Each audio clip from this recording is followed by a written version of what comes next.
Hi friends, ఈ వీడియోలో మనం షేడింగ్ ఎలా చేయాలో నేర్చుకుందాం.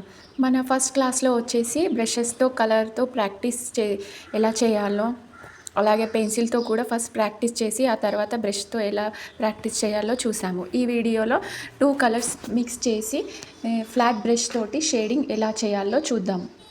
ఫస్ట్ నేను 2 కలర్స్ తీసుకున్నాను. ఆ 2 కలర్స్ బ్రష్కి ఎడ్జెస్లో one side pink colour and other side white colour తీసుకొని బ్రష్ని స్ట్రైట్గా పట్టుకొని నేను లైట్గా స్ట్రోక్స్ అనేది చేస్తున్నాను. అలా చేయడం వల్ల మనకు షేడింగ్ అనేది తెలుస్తుంది. చూడండి, డిఫరెన్స్ అనేది మనకు తెలుస్తుంది. ఈజీగా ఫాస్ట్గా అయిపోతుంది. మనకు ఈ వేలో చేస్తే షేడింగ్ చాలా ఈజీగా కూడా ఉంటుంది. మనకి ఎనీ టైప్ ఆఫ్ షేడింగ్ అనేది మనకు ఈజీగా వచ్చేస్తుంది. చూడండి ఎంత నీట్గా ఎలా వస్తుందో. మీరు ఇలా డిఫరెంట్ షేప్స్లలో అండ్ డిఫరెంట్ కలర్స్లలో ప్రాక్టీస్ చేయండి. మీరు డిఫరెంట్ కలర్స్ తీసుకొని ప్రాక్టీస్ చేయడం వల్ల మనకు కలర్స్ డిఫరెన్స్, షేడింగ్ ఏ కలర్ మిక్స్ చేస్తే ఎలా వస్తుందో కూడా మనకు తెలుస్తుంది. చూడండి ఎంత నీట్గా వస్తుందో. నేను ఇక్కడ డిఫరెంట్ షేప్స్లలో కూడా చేశాను. చూడండి,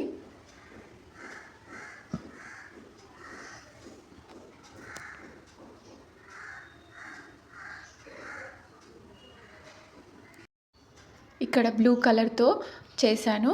చూడండి, మనకు పికాక్ పెయింటింగ్లలో అలాగే చాలా పిక్చర్స్లలో బ్లూ కలర్ అనేది షేడింగ్ చాలా బాగా యూజ్ అవుతుంది.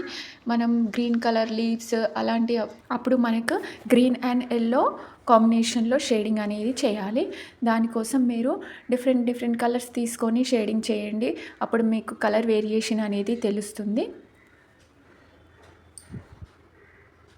చూడండి, ఇక్కడ నేను గ్రీన్ అండ్ ఎల్లోతో షేడింగ్ చేసి చూపిస్తున్నాను. మనకు ఆ డిఫరెన్స్ అనేది చాలా బాగా కనిపిస్తుంది.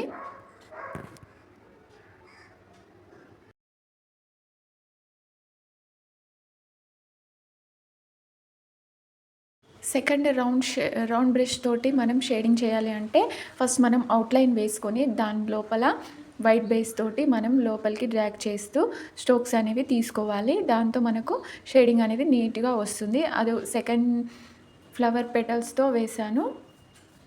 మీరు ఇలాగే ప్రాక్టీస్ చేయండి. ఈ వీడియో నచ్చినట్టయితే లైక్ చేసి ఒక కామెంట్ చేయండి. ఏదైనా డౌట్స్ ఉంటే అడగండి. అలాగే మనం నెక్స్ట్ వీడియోలో వచ్చేసి ట్రేసింగ్ ఎలా చేయాలి, అలాగే 2 హ్యాండ్స్కి ఒకేసారి ట్రేసింగ్ ఎలా చేయాలో మనం నేర్చుకుందాము.